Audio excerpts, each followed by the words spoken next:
buenas tardes. Creo que soy el único que falta por presentarse.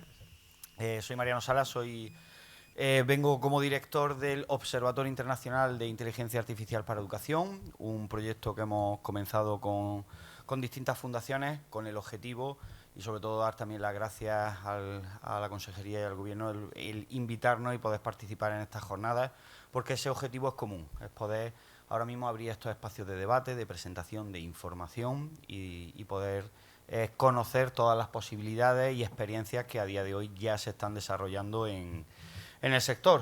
Aquí me han dado la batuta de llevar la mesa redonda, que aunque redonda del todo no se ha quedado, pero por eso sí que queremos un poco también extenderlo hacia vosotros. Tenemos alguna pregunta preparada, pero por favor, igual que habéis estado, si sobre el tema que estamos hablando, si algo que os preocupa, aquí yo tengo también aquí mi inteligencia artificial preparada por si no sabemos responder, pero estoy seguro que seremos capaces. Pues, sin más, vamos. Pregunta: ¿qué supone todo este cambio de paradigma en la sociedad actual que estamos viviendo? Una sociedad hiperconectada. Empieza. Me toca. Sí. Bueno, luego te paso la palabra. ¿Puedes volver a repetir la pregunta, por favor? ¿Qué supone todo este cambio de paradigma en la sociedad que estamos viviendo ahora mismo? ¿Podemos hablar de una sociedad hiperconectada? No, mira, voy a hablar del shock del futuro. El shock. Eso es un concepto que apareció en los 70, donde representa la velocidad de la tecnología en la sociedad, ¿no? Es decir, cómo se integra esta tecnología dentro de la sociedad y cómo está impactando en el día a día, ¿no? Y cómo la tecnología va tan rápido que no podemos absorberla, disculpa, con la velocidad que nos gustaría, ¿no? Y estas tecnologías requieren debate, antes lo comentábamos, ¿no? Es decir, si una tecnología va conduciendo de forma autónoma y tiene que matar a un niño o a un perro, ¿a quién va a matar, ¿no? ¿Y por qué escoge el perro y no escoge al niño, ¿no? Por ejemplo, Tesla no es un coche automático, es semiautomático, tienes que conducirlo tú. En estos casos se desactiva y el humano pues toma la decisión, ¿no? Por poner un ejemplo. Entonces, necesitamos ese tiempo de debate, de ética y de moral y de contrastar valores en sociedades antes de empezar a usarla. Y es una de las razones por las cuales la carta tan mágica y otras miles de cartas que han sucedido por ahí piden ese retraso en la implementación de la IA, ¿no? Porque ahora mismo el impacto directo es que hay un montón de gente que se está quedando sin trabajo y esto es una auténtica realidad. IBM deja de contratar porque la IA ya hace trabajos que son automáticos. Telecom, British, ya lo ha dicho, 10.000 puestos de trabajos que no vamos a coger porque de alguna forma la IA la está haciendo. Una chica que era copywriter, la que genera textos, pues la despidieron, la volvieron a coger para que entrenara la IA y luego la despidieron porque la IA ya está entrenada, ¿no? Venga, y fiesta. ¿Qué es lo que pasa? Que si no hacemos una parada en ese sentido, es decir, si no reflexionamos en dónde queremos llegar como sociedad, tenemos un gran problema, porque ya lo sabes, Esteban, que la legalidad siempre va a rastras de la velocidad tecnológica. Entonces, yo creo que nos tenemos que dar ese tiempo, porque cada vez que conseguimos un adelanto tecnológico a velocidades vertiginosas, la sociedad se resiente en sus cimientos, ¿no? Eso no es malo, porque eso implica evolución, pero empieza a ser chungo cuando nos dejamos personas por el camino, ¿no? No sé cómo lo ves, Esteban. No, bueno, como problema no resuelto, ¿no? Como ha comentado Carlos también respecto del uso del ChatGPT. A ver, yo no me gustaría pensar en una humanidad en la que su futuro es hacer tareas repetitivas. Yo no quisiera que el futuro de la humanidad sea esa. A mí, por ejemplo, me impacta un caso del pago del ticket en la autopista. Los que tenemos cierta edad, me tocó una época en la que iba mucho a Bilbao, la persona que te cobraba el ticket en la autopista. Es decir, esa existía. ¿De verdad un ser humano, su función en la vida es meterse dentro de una caja de cristal, recibir un ticket, cobrar, devolver las vueltas, estar 8 horas e irse. Yo me acuerdo que una vez fui a ver una tía mía que tenía un principio de Alzheimer, hermana de mi padre había muerto hace tiempo, a Yurre, y decía, a ver, ¿tiene sentido que haya un ser humano metido en una caja de cristal cobrando un ticket y tiene sentido que una persona que tiene Alzheimer no tenga un ser humano para ayudarle a estimularse, para ayudarle a sonreír, a recordar, a dinamizarse? A ver, lo planteo en esos términos que creo que nos pueden... O sea, el futuro de la raza humana, del ser humano, no es hacer tareas repetitivas. No creo que llene a nadie, no creo que complete las aspiraciones creativas, empáticas, emocionales que tenga un ser humano. No creo que a nadie le llene pensar que va a tener que estar haciendo toda su vida un trabajo que hace mejor una máquina que él y que hace mejor un sistema. Pero claro, en las reordenaciones y en los cambios hay quien gana mucho y hay quien pierde mucho. Desde el punto de vista de mi reflexión, nosotros llevamos, ya lo sabe Juan, más de 3 años que empezamos a hablar con el Departamento de Educación para que hubiera la Semana de Inteligencia Artificial en los colegios. Más de 3 años, porque esto ya lo veíamos, ya estábamos nosotros inmersos de pleno en eso. Entonces, como sociedad nuestra, como sociedad navarra, yo creo que el único camino es meternos a fondo. La pregunta que habías hecho, ¿somos suficientemente inteligentes para generar el papel del ser humano en un mundo en el que la IA viene? El punto de educación, un punto que también te tienes que plantear con el chaval que ha hecho el trabajo con el ChatGPT, es decir, ese chaval va a competir dentro de poco por un puesto de trabajo con un chino o con un americano. Para trabajar en el, sí, para trabajar. Perdona.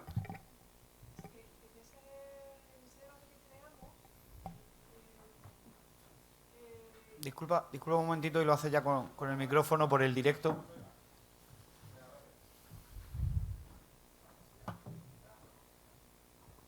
Perdón, pero es que me encanta escuchar a mis alumnos hablar, además, porque sus ideas son únicas y muy motivadoras. Entonces, en este debate que se creó, yo les planteaba, ¿no? Digo, ¿qué os parece a vosotros, ¿no?, que haya alguien en este aula que está utilizando esto? Por ejemplo, la nota de corte de matemáticas es un 13,60 y tantos. Y esta persona va a obtener más nota porque ha hecho un trabajo utilizando esto que nosotros no podemos detectar. ¿Es justo? ¿No es justo? Ellos me decían, no es justo, porque hay gente que se esfuerza un montón y no llegan a esa nota tan brillante que pueden tener. Y entonces, para nosotros también es una manera de ver que una persona que se está esforzando, que tiene un objetivo muy claro en la vida, porque aprovecho aquí a decir que seguro que todos mis compañeros están de acuerdo, que son jóvenes con muchos objetivos, tienen un objetivo muy claro y no llegan y se frustran. Cuando otros están utilizando una herramienta que no está al alcance de todos, porque no todo el mundo tampoco sabe utilizarla de la mejor manera, y están obteniendo unos resultados que les van a facilitar la vida en unos aspectos para llegar más adelante a donde quieren y es su objetivo. Y eso también está ahí, a una EBAU de distancia. Sí, a ver, yo había hecho una reflexión sobre todo, por ejemplo, el tema de puestos de trabajo. También hay ejemplos como países donde están incorporando ya IA, tienen menos tasa de paro porque han reconvertido toda esa masa laboral que, como decía Esteban, realizaba tareas que una máquina puede repetir. Dice, esa reflexión de al final que un buen profesional con inteligencia artificial como asistente se convertirá o podrá desarrollar. Con respecto a lo que comentabas de los alumnos, lo primero, claro, ha ido a la nota de corte, sale el tema de la evaluación, o sea, cómo estamos evaluando con respecto a otros, pero, y eso lo he comentado con Daniel en muchos de los foros que estamos trabajando, yo me dedico, me encanta, me apasiona la educación, tecnología, pero había un mensaje de hace no tantos años de estudia diseño web, estudia programación, que vas a tener trabajo para el futuro. Hoy en día las pocas herramientas que hemos visto, porque vienen muchísimas, están complementando el trabajo de programación y diseño que hasta hace poco necesitaba. Volvemos al mismo, estamos aquí para reflexionar, para ver distintos puntos, porque ahora esa pregunta es decir, y este nuevo paradigma de eliminar tareas repetitivas del proceso laboral. Saco esa reflexión. Reconfigurar la masa laboral hacia que sea más efectiva, pero ¿dónde queda el sector educativo aquí? Un ejemplo, ¿no? Y acabo de recordar el desarrollo que hice, ¿os acordáis? Es que no me acordé del nombre, el Revision History Analytics, que tiene un nombre bastante friki. Ahí detrás, con Mariano, abro mi ordenador con el Copilot de Microsoft, el GitHub Copilot. GitHub es una base de datos, un repositorio de código abierto o privado, con licencia abierta o licencia privada, que Microsoft ha cogido, lo ha pasado por el ChatGPT o por el GPT, ¿no? Y tú puedes utilizar para que genere código. Pues ese componente para Google Chrome, que yo me pasé como un mes desarrollándolo, pues lo he hecho ahora en 2 minutos, con un prompt de desarrolla esto con estos resultados, ¿no? Entonces aquí viene la disrupción. Cuando tienes una máquina que puede hacer tu trabajo, estamos yendo a unas velocidades astronómicas, ¿no? ¿Y qué impacto tiene esto? Jugar con el prueba y error con la humanidad es lo que a mí me chirría un poco, ¿no? Y yo creo que estas alarmas que suceden, no porque la IA se va a convertir en una Skynet Terminator y nos va a aniquilar, sino porque de alguna forma nos autoliquidaremos porque no podemos llegar al fin de mes, ¿no? Esta es una realidad, ¿no? Pero hay otras cosas por el camino, ¿no? Pero es el significado de cuán rápido tenemos que ir tecnológicamente para darnos cuenta de que levantar el pie del gas, ¿no? A veces pues es más producente que otra cosa. Sí, pero yo, dentro de las revoluciones tecnológicas en educación que podemos decir, o por lo menos que yo he experimentado, al final Internet nace en el 89. O sea, la World Wide Web, empezamos a nivel usuario. Yo, por ejemplo, mi primer lo recuerdo, o sea, esos momentos que tienes grabados, ese ciber en el bar en Lorca, Murcia. Soy murciano, ya que se me entienda aquí. No, pero importante. Sí, pero yo empiezo a desarrollar proyectos tecnológicos en educación sobre 2008 en universidades y en 2010-2011 en preuniversitaria, en primaria y secundaria. Con lo cual esa reflexión me hizo pensar después que ha tardado 20 años desde el nacimiento o la puesta en marcha de Internet hasta que realmente ha llegado al sector educativo, porque te hablo de 2010-2011. Pero el acceso libre a Internet en centros educativos o disponer de móviles aún día todavía es un reto. Pero claro, llega la inteligencia artificial en este paradigma en la parte de educación donde los alumnos, docentes, sin pasar por una administración, sin pasar por un filtro del colegio, tienen acceso a herramientas súper potentes. ¿Cómo trabajamos esa situación? Entonces, yo para ello he preparado una pequeña dinámica. Os pido participación, por favor, de hacer un pequeño DAFO. Debilidades, amenazas, fortalezas y oportunidades que vemos entre todos que puede suponer. Venga, empezamos. Debilidades. Del uso de la IA en educación. Del nuevo paradigma, o sea, no solo del uso concreto de herramientas en IA, sino de al final que nos encontramos algo que está revolucionando, y creo que aquí todos lo estamos viendo si tenéis ejemplos. O sea, yo ya he trabajado con ejemplos de inmobiliaria, de industria, aquí el ejemplo de su empresa que está transformando. Mira, lo suelto, va. Creo que la debilidad principal de este paradigma somos nosotros, ¿no? Fijaros que en el último premio que puso Sony, ¿no? Un concurso de fotografía, ganó alguien que presentó una fotografía que no era una fotografía, era una imagen generada por ella. Y luego el ganador se retractó del premio, ¿no? ¿Cómo puede ser que un jurado de un premio sobre fotografía le diera un premio a alguien que presentó una imagen, no una fotografía, una imagen sobre ella? Creo que la primera debilidad somos nosotros.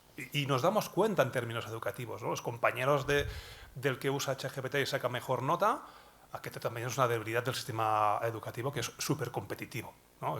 Ya podríamos aquí hablar de muchas cosas. Pero somos nosotros primeros los débiles en ese sentido, ¿no? ¿Y cómo utilizamos esto? Yo creo que Carlos ha expuesto en su conferencia. A mí la que más me preocupa es la de todos estos sistemas tan potentes en manos privadas con intereses fuera de nuestro control. Yo solo pondría en amenaza. Vale. Perdona, es que me parece estupendísimo, estoy de pero acuerdo. sí. Pues hago un mix de la vuestra. Al final, los que hacen ese rol docente, tenemos que estar al tanto de lo que está pasando, porque habrá alumnado que no sea tan curioso o ávido de información, pero hay otros que están haciendo trabajos profesionales. Es más, hoy en día ya os suelto un nuevo palabra que ya se está escuchando. Habéis escuchado el tema de los PROM, que básicamente son las indicaciones que le damos a las distintas herramientas o motores. Pues ese ingeniero de PROM o PROM Engineer ya se está convirtiendo en un puesto demandado. Es más, yo ya tengo 2 propuestas profesionales para ser ingeniero de PROM en distintas empresas del sector educativo. O sea, para que os veáis y os pongo mi reflexión. Yo lo primero que le hago a GPT-4 cuando sale la versión Plus, justo a los 2 días tenía una de las primeras conferencias que di sobre el tema. Le pedí las diferencias entre GPT-4 y GPT-3. Como no las sabía, digo, pues, entre los 2 motores. Y me sacó un punto muy potente, que era el de tutoría personalizada para cada alumno. Y le dije, vale, ¿me puedes preparar el desarrollo de implementación de este tema para un centro educativo en secundaria? Le dije unas 300 palabras. Sí. ¿Me puedes preparar el plan de comunicación a familias? Sí. ¿Me puedes preparar el plan de formación a docentes? Sí. Y mi reflexión, digo, yo antes por esto cobraba. O sea, o te reconduce, ahora dices, oye, pues ahora tengo más tiempo de ejecución, de preparación.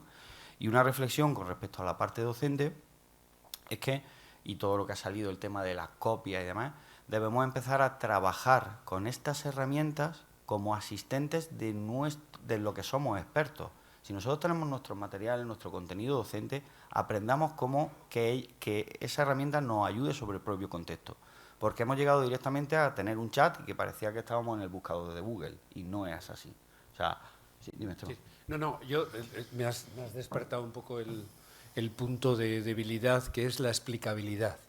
Ha hablado Carlos también, la gente nuestra, nosotros trabajamos con redes neuronales profundas, y durante años hemos estado dando el discurso de que la red neuronal profunda que ayuda a identificar caras o voces es una caja negra. Lo decíamos así. Lo ha dicho Carlos, lo has dicho tú. Lo has dicho tú en tu intervención, que es una caja negra. No es una caja negra. Es una caja insuficientemente analizada desde el punto de vista de la explicabilidad. O sea, es decir, la IA va a tener una influencia social espectacular. Y yo, por ejemplo, cuando hicimos la energía eólica en Navarra, sabía que el factor fundamental para que se desplegase la eólica en Navarra era la aceptación social. O sea, teníamos que entender que íbamos a perder un valor paisajístico en nuestra tierra para obtener una compensación energética. Y eso lo teníamos que entender como sociedad. Para aplicar la inteligencia artificial tenemos que aceptarla socialmente. Para aceptarla tenemos que entenderla. Y para entenderla hay que entender hasta los algoritmos. Y hay que entender, he dado 5 conferencias desde noviembre en distintos ámbitos, sobre todo jurídicos, una de ellas en la Academia General de Jurisprudencia y Legislación. Yo, que soy licenciado en Derecho, que mis hijos me dicen, papá, ¿cómo cojones hablas de inteligencia artificial si luego no sabes poner Netflix en la tele? Entonces, y eso me lo dicen mis hijos, bueno, pues yo estoy haciendo un esfuerzo y la semana que viene iré a la Universidad de Verano de Málaga a intentar explicar desde lo que yo entiendo cómo puede entender el que me está escuchando cómo funciona la red neuronal profunda. Entonces, en explicabilidad, trabajo infinito. O sea, montones de personas que nos dedicaremos a explicar esa caja negra. Perdón. Y, por ejemplo, diálogo entre tecnólogos y juristas. Miles de oportunidades. Vamos a ver. Sí, al hilo de que estáis comentando un poco del mercado laboral, quizás la pregunta va dirigida un poco más a Esteban. ¿En qué medida las empresas están utilizando la inteligencia artificial para buscar perfiles profesionales? Y si en educación igual, quizás en la orientación profesional, vamos a tener que conocer esos algoritmos para decirles a nuestros alumnos y futuros trabajadores dónde se tienen que formar o en qué línea se tienen que formar para que puedan ser contratados. Mira, pues por ejemplo nosotros, que somos empresa de inteligencia artificial absoluta, ya digo, con más de 120 personas dedicadas solo al desarrollo y con más de 30 patentes que hemos generado estos años, no utilizamos IA para seleccionar personal, utilizamos LinkedIn, y utilizamos lo que siempre, yo por ejemplo, siempre me ha gustado más valorar la actitud con C que la aptitud. Y la actitud es algo que se transmite, desde mi punto de vista, empáticamente. O sea, cualquiera de nosotros seríamos capaces de hacer un currículum en el que pareciésemos la leche. Pero es que la leche va y resulta que es toda la leche igual. Y la actitud la valoras en la expresión, en la motivación, en la respuesta. Nosotros no utilizamos. Tenemos 5 chicas que llevan el Departamento de Talento y Cultura, la responsable es Musquilda Pascualena. Estamos seleccionando mucha gente ahora porque este año vamos a crecer más de 100 y la parte de la actitud yo no quiero hacerla con IA. La parte del currículum, esa es la que está en LinkedIn y desde luego LinkedIn es un instrumento maravilloso. A nosotros lo que nos gusta es que nos contacte un navarro que está viviendo en Nueva York y que dice que quiere volver aquí, o que nos contrate alguien que desde fuera también quiere trabajar con nosotros. El mundo para el que nos tenemos que preparar estamos educando personas que van a trabajar donde quieran, desde donde quieran. Y hay que prepararlas para eso. Y mi pregunta antes era, ¿qué pasa si un alumno chino ha utilizado GPT para dar la respuesta? El mío no. Yo creo que el reto era lo que tú decías. ¿Soy suficientemente inteligente para educarle más y apoyarle más sabiendo que además tiene esa herramienta? Esa es realmente la pregunta que nos tenemos que hacer, no la de no usar la herramienta.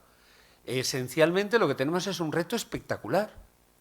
O sea, nos tenemos que repensar todo, casi todo lo que hacemos. Y el miedo a los cambios que os suceden muy deprisa también, y va a quedar mucha gente dañada. Y déjenme solo que diga una cosa. Hace 4 años empezamos a enseñar inteligencia artificial en El Salvador, a niños y niñas del Salvador. ¿Sabéis lo que supone para una persona que tiene riesgo de que le maten, que le peguen un tiro por ir a trabajar a otro barrio, el poder estar trabajando en un proyecto creativo desde su casa, con su conexión a Internet, desde cualquier lugar del mundo? Entonces, ese es un punto espectacular en la parte positiva. Pero la parte negativa es que vamos a tener muchos cambios, que muchos van a producir perjuicios y que mucha gente se va a quedar atrás y que hay que intentar conseguir que no ocurra. Sí. Pues me sirve de reflexión, había apuntado aquí, al final dentro de las debilidades somos nosotros, menuda reflexión estamos haciendo, que hay que ponerse las pilas. Sí, déjame apuntar algo. A ver. Al final es muy fácil caer en el discurso catastrofista y de apocalipsis y que vamos a morir y carpe diem, ¿no? Sí que es cierto que de alguna forma Internet, pequeño apunte de friki, desde el 64 que están los protocolos y podríamos debatir cuando nace Internet. Perdona, ¿no? Dani, que te interrumpa. Yo os recomiendo, No yo le saludo y le doy las gracias por si vienen, que sepan que ese era el educado, ¿vale? Luego hablamos. Pues la IA, como dije, no existe. Existen técnicas de IA y está en todos sitios. Es que ya está. Pero no desde el noviembre pasado, desde hace muchos años. Pero está en el sector sanitario, sector político, en todos sitios. O sea, creo que estamos viviendo, y ese es el prejuicio, el clickbait de las noticias. ¿Qué es lo que venden los medios cada día? Vamos a morir, vamos a sufrir bajas, vamos a la apocalipsis, etc. Pero es que, mira, me viene a la cabeza el estudio que hizo Carme Peiró en Cataluña, por ejemplo, y seguro que en otros sitios hay quien ha hecho el estudio y te explica cómo en Cataluña se están automatizando muchísimas cosas, exdirector del Diario Nacional, cómo se está utilizando en todos los sectores que afectan a la población, desde administraciones públicas hasta empresas privadas, pasando por sectores de todo tipo. Los juicios de menos de 3.000 euros de administración, esos ya se automatizan. O sea, pero es que está a la flor de piel. O sea, quizás nos viene como esto de la IA es algo nuevo. No, hace mucho tiempo que está, ¿no? Desde los 50, un poquito antes, que está este concepto. Y están automatizándose muchísimas cosas, como la prueba, ¿no? de Esteban con sus soluciones. Que esta tecnología, hace años que estáis trabajando con ella, no es de ayer. Y esto lo tenemos. este cambio lo que hace es que antes las herramientas de inteligencia artificial o herramientas tecnológicas eran guiadas por nosotros. La gran diferencia de ahora es que estas herramientas son autoguiadas. Y este es el miedo que tenemos a que algo autoguiado, autónomo, haga cosas que no nos gusten, ¿no? Es el problema del control. Si no somos capaces de controlar, entonces, ¿cómo vamos a subsistir? ¿Cómo vamos a saber que una inteligencia súper inteligente hace cosas, ¿no?, que de alguna forma vamos a entender? Seguramente cuando llegue ese punto hará cosas que no entenderemos. Es que ni vamos a darnos cuenta de que está haciendo cosas superiores a nosotros, ¿no? Ahí viene el... Sí, a ver, yo la reflexión, o sea, no es que me encante sacarle el punto positivo, sino que es que lo estoy aplicando en mi día a día y en distintos proyectos. Con respecto al clickbait y los medios, o sea, se ha escuchado muchísimo sobre las amenazas, que hay que pararlas, ese escrito. Pues hace poco hubo una noticia, el nuevo antibiótico descubierto con IA capaz de matar a una superbacteria mortal, que gracias a esa IA, o sea, herramientas hubiéramos tardado no sé cuántos años en poder secuenciarlo, con lo cual se está aplicando. El tema de salud y radiodiagnóstico está demostrado que se pueden detectar cáncer con inteligencia artificial mucho más precisos que el ojo humano podría por las limitaciones que tiene. Imaginaros, por ejemplo, los algoritmos de concesión de préstamos bancarios. Ahora mismo, ¿qué ocurre? Que los reguladores no los aprueban. ¿Por qué? Porque no los entienden. Y, por tanto, cuando un banco presenta un algoritmo para conceder préstamos bancarios, el regulador dice, yo soy incapaz de analizar esto, por tanto no te lo apruebo. ¿Qué hace el banco? Lo usa, pero además no se lo aprueban. Como lo usa y no se lo aprueban, no lo puede contar. Y como no lo puede contar, la sociedad tampoco puede reaccionar. Entonces, y todo viene del bloqueo del conocimiento de las herramientas. Entonces, ¿cómo debería de ser el futuro? El futuro debería de ser, oye, yo soy el Banco de Santander. Mi algoritmo para dar préstamos bancarios es que yo miro la raza y los negros no tienen acceso a préstamos.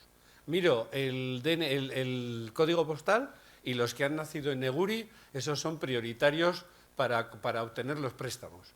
Y ya, perdón, con Neguri, que vosotros sois de unas tierras, pero era por hablar de los bilbaínos.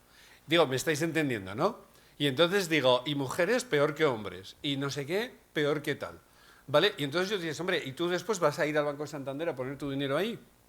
Cuando ha publicitado que tiene un algoritmo que está dando los préstamos de esa cantidad, por esos criterios. O te aparece otro banco que te dice, pues mira, yo a mujeres más que a hombres, porque quiero hacer discriminación positiva. A personas con discapacidad más que a personas sin discapacidad, porque también quiero hacer discriminación positiva.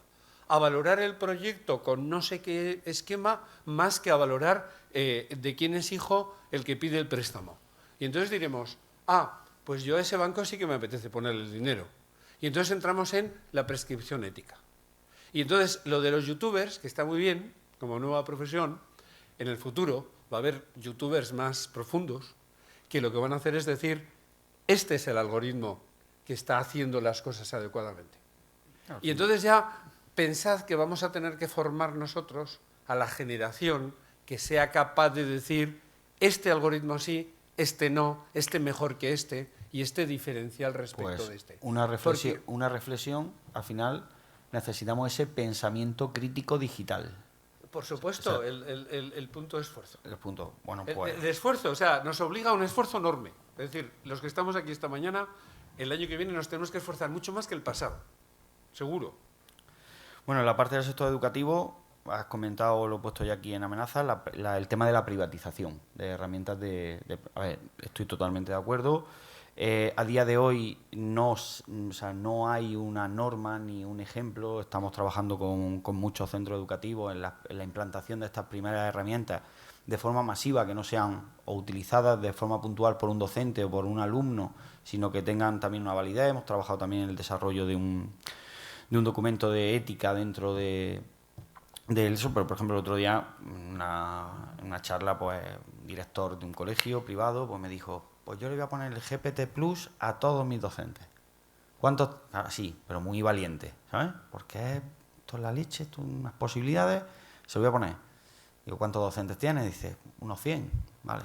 pues ve preparando, porque estamos hablando de varios miles de euros al año. Claro, hablamos muy rápido y a día de hoy nos estamos encontrando con herramientas de uso general que debemos ver cómo aplicarlas con coherencia. Entonces, yo, por ejemplo, veo una amenaza, ese tipo de herramientas, que al final son empresas privadas que van a querer pagar, cómo poder aterrizarlas de forma coherente y efectiva dentro del sector. Esa es mi parte de amenaza. ¿Dani?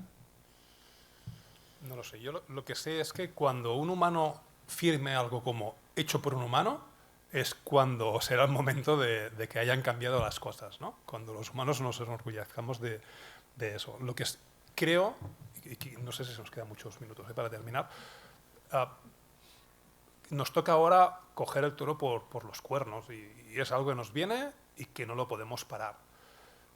Que si es justo o no es justo, yo no sé si es justo o no es justo, ¿no? Y podríamos tener un debate ético y moral sobre esto y quién no debe utilizar y quién no, y creo que comentábamos algo de la brecha digital, ¿no? Y en qué punto habrá alumnos que puedan acceder a ello y quién no. Cómo estas herramientas se van a democratizar y van a empezar a aterrizar en los móviles con modelos locales y de alguna forma cualquiera que tenga un móvil tendrá acceso a esta tecnología que tiene infinitas posibilidades en relación con un dispositivo, por ejemplo, un ordenador, ¿no?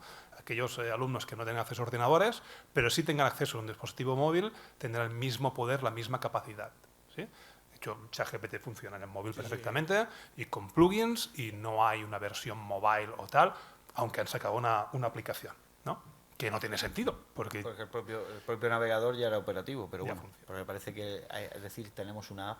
Sí, pero queda bien, ¿no? Y se la tienen para iPhone y para tal. Lo que sí que está claro es que el mundo es competitivo, el mundo es como es. Las empresas van a valorar y ya valoran a aquellos desarrolladores, trabajadores en general, que son más eficientes en cuanto a dinero. Tú me das más rendimiento, tú eres quien tal. Es decir, van a contratar a un desarrollador que utilice IA y al que no, no lo van a contratar. Y esto es así. De hecho, hay muchas entidades que utilizan ya IA de defecto y la instalan por defecto en los ordenadores y dispositivos de las empresas para aquellos desarrolladores, ¿sí? Porque hay mucho código que se llama el boilerplate, ese código base, que pierdes mucho tiempo creándolo y que si haces un copia y pegar, pues vas mucho más rápido, ¿no? Y te van a pagar por eficiencia. O sea, y ese es uno de los problemas que ven las empresas con ChatGPT. Te quitan tiempo en unas cosas y te suman tiempo en otras. Y ese es el problema si lo vemos como un juego de suma cero. Si vemos este cambio como un problema de suma cero, es que la IA gana y la humanidad pierde, ¿sí? Tenemos que buscar un juego de suma no cero. Y ese es el mensaje que tenemos que trasladar a los estudiantes, ¿no? El made by humans. O sea, ¿en qué medida tú quieres? Y creo que es una reflexión bonita de cara a los estudiantes, ¿no? ¿En qué medida tú quieres aparecer en el resultado? ¿Cuánto porcentaje humano quieres que el resultado tenga y cuánto IA, ¿no? Y esa es una reflexión que nos envía el que ganó la fotografía o el concurso de fotografía, ¿no? ¿Cuánto de humano quieres que tu resultado tenga? Por desgracia, en los mundos de los negocios da igual. La competitividad es quien sea el primero y quien saca mejores resultados, ¿no? Y yo creo que estamos en ese punto de pedagogía, de decirles a los estudiantes de esto funciona de esta forma, pero cuidado con el made by machines, ¿no? Haz que sea más hecho por humanos que por máquinas. Y aquí empezamos a restar o a eliminar ese juego de suma cero, creo, ¿eh? No, me parece una reflexión. Esteban. No, únicamente es decir, el fenómeno colaborativo, es decir, al capital se le está escapando el talento de las manos. ¿Qué quiero decir con eso? Es decir, que el talento es individual. O sea, una persona. Me acuerdo que me lo preguntó un profesor de El Salvador y dice, ¿y si tenemos una niña de 12 años que hace magia con la inteligencia artificial? Y le digo, pues mira, esa niña va a trabajar en la empresa que le dé el lugar, o sea, donde le apetezca y en el proyecto que le apetezca. Ese es el punto, para mí, de más expectativa de lo que supone la revolución de la inteligencia artificial. Cuando alguien haga magia, él va a ser el dueño de su magia. Y el instinto colaborativo de la gente que hace magia es altísimo. Nosotros hemos formado en Pamplona a 15 personas, que en agosto ninguna de ellas había hecho programación. Hicimos un curso de albañiles digitales, 605 horas de práctica asistida creada por nuestros frikis. Se apuntaron gente que estaba trabajando en McDonald's sirviendo comida rápida, y a mediados de febrero estaban trabajando de programadores, febrero de este año, llorando de no poder pensar que les hubiera cambiado la perspectiva profesional tanto en 6 meses. Bueno, pues ya se ha hecho la segunda iniciativa de este curso con el Servicio Navarro de Empleo, y los 12 mentores que estuvieron creando el programa quieren repetir y están generando la versión 2. O sea, el instinto altruista del ser humano es también uno de los motores de la humanidad. Y cuando tú eres capaz de crear algo brillante desde el punto de vista del software, hay una empresa que te lo paga y tú tienes que cumplir con la empresa que te paga. Pero no te van a poder parar, no van a poder parar el espíritu de compartirlo. Y eso está ocurriendo.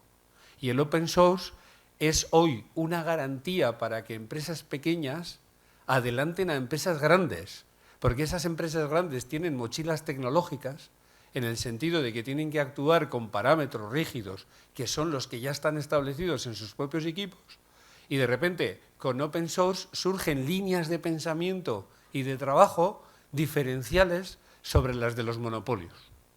Y eso yo lo estoy viviendo. Y no quiero hablar solo de los aspectos positivos, que los negativos me preocupan un montón. O sea, nosotros necesitamos, por ejemplo, profesionales de ética y de prescripción de algoritmos. Pero si alguien se pone a hacer prescripción sobre los algoritmos, tiene que saber hacerlos, tiene que saber usarlos, y luego tiene que opinar sobre ellos y opinar en la sociedad en la que está sobre cuáles van a producir efectos beneficiosos o perjudiciales. Lo que no vale es no sé y opino, entonces la lías. O sea, no sé, opino y además quiero moratoria. Pues mira, eres candidato a que los demás te adelanten y no te preocupes que ningún proyecto de interés del mundo, sea de vacunas o sea de lo que sea, se va a acordar de ti para llamarte y para que participes en un proyecto de ese tipo. No hablemos solo del bueno, los retos y sobre todo en la parte docente están ahí. O sea, yo hablo de mi experiencia donde el maestro o profesor era la única fuente de información fiable, y si yo cambiaba una palabra, coma, no tenía el 10, porque no era lo mismo que había cogido los apuntes o que había publicado. Llega la parte de acceso a Internet, donde ahora ya no es la única fuente de información, llegan metodologías activas, empezamos a cambiar. El reto del cambio de rol docente continuo que se está exigiendo en educación no se había visto en tan pocos años, porque hace relativamente poco, y aún estamos en muchas comunidades autónomas con todo el tema de la certificación en competencia digital docente. Veo por aquí alguna cara que mira. Vale, y ahora la competencia digital docente, llegan una serie de herramientas, refuerzos que ya estaban, si es que ya estábamos trabajando con IA. ¿Vale? Pero llega esa IA generativa capaz de crear algo a través, y muchas de esas competencias digitales docentes, no digo que se anulen, pero hay que volver a darle una vuelta cuando acaba de salir ese marco. Entonces, todo positivo no, el reto que tenemos en la parte educativa es muy grande. ¿Por qué la educación se tiene que acabar a los 22 años? No estoy, yo es que soy... No, digo que creo que ahora hay también tendencias, no creo que que la sociedad estemos todos muy maduros, o sea, nos tenemos que educar, reeducar y redescubrir constantemente. Entonces, los traductores de idiomas sí van a sufrir con la IA, los médicos que detectan imágenes médicas también.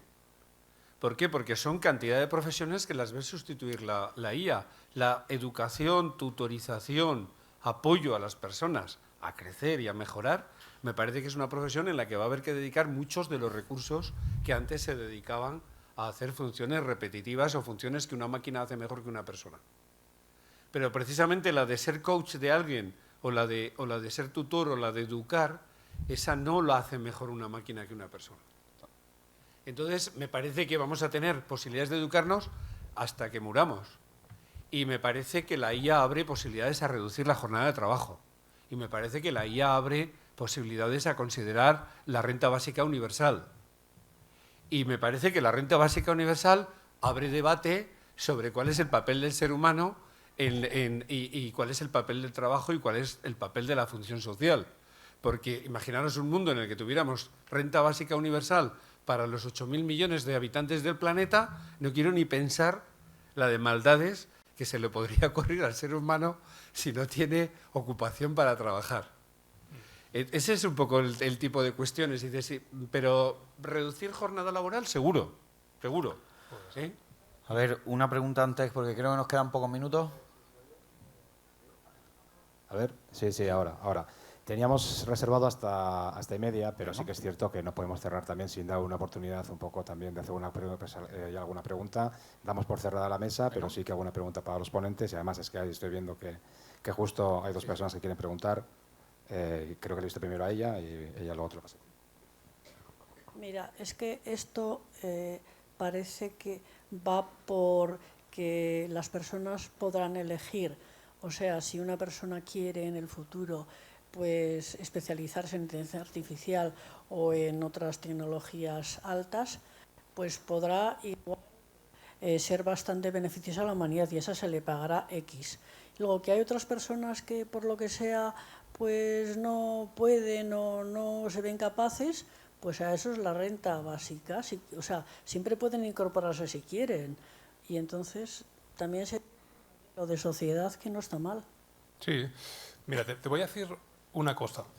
Estamos en una época de hambre para hoy o pan para mañana, ¿no? No, pan para hoy y hambre para mañana, dile como quieras. Cuando sale una tecnología nueva, todo el mundo tiene que conocer esa tecnología nueva, ¿no? Todo a formarse, además, tecnológicamente. Es decir, ¿qué sentido tiene que la gran mayoría de la población sepa Python y desarrolle IA con Machine Learning? Yo creo que ninguna.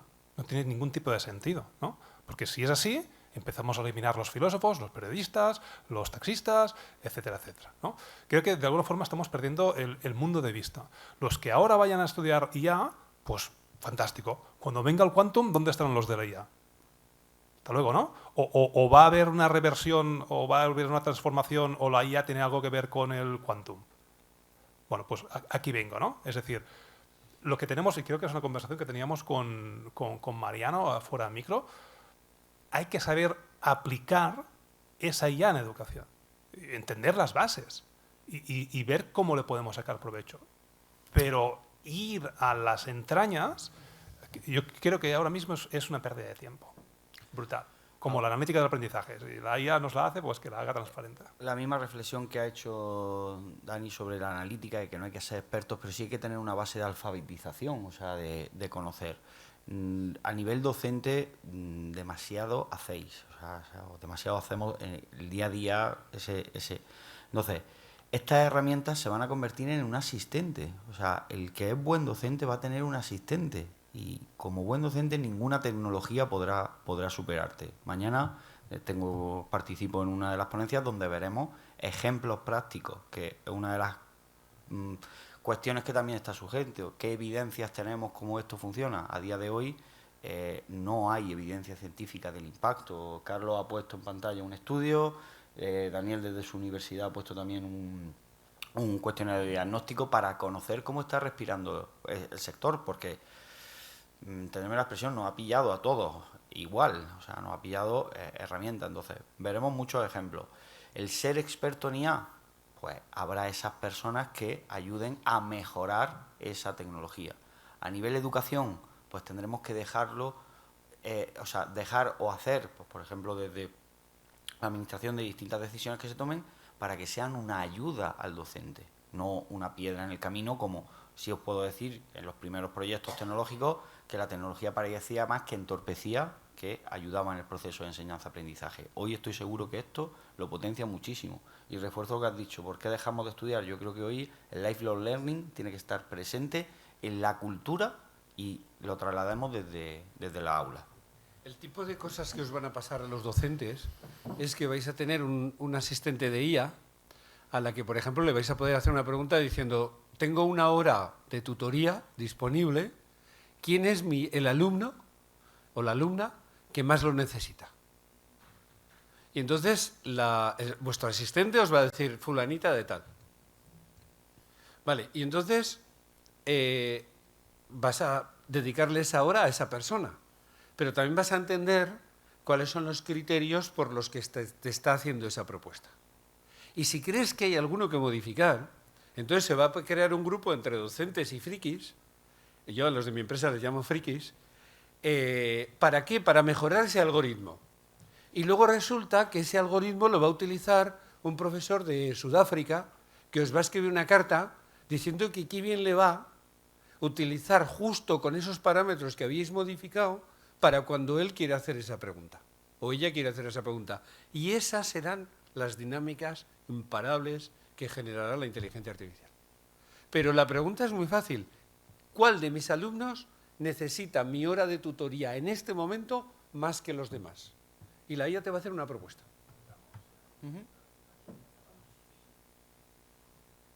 Hola, buenas. Yo tengo 3 cuestiones o reflexiones. La primera será, dada la enorme complejidad de la revolución digital, por llamarla de alguna manera, y la enorme inversión en tecnología, pero sobre todo en formación que requiere para utilizarla responsablemente, ¿esto no supondrá un incremento en la brecha social entre países y dentro de los países?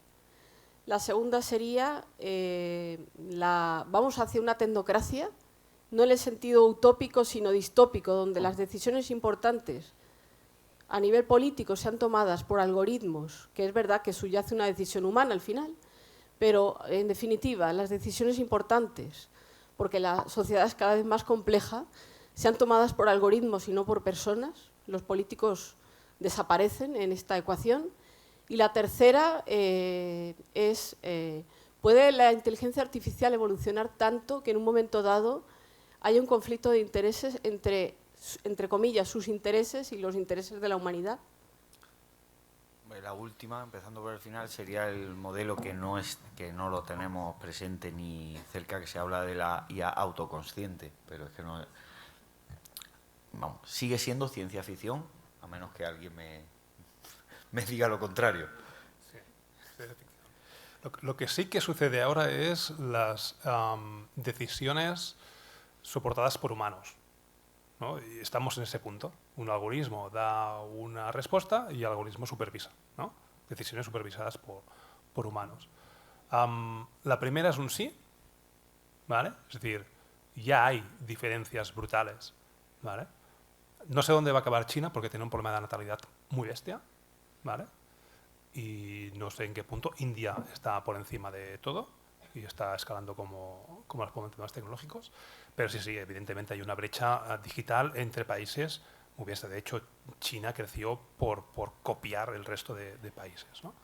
Y ya hay Rusia, tenemos China, tenemos Estados Unidos, tenemos Europa que parece ser que hemos perdido el rail, ¿no? o la vía en temas de inteligencia artificial.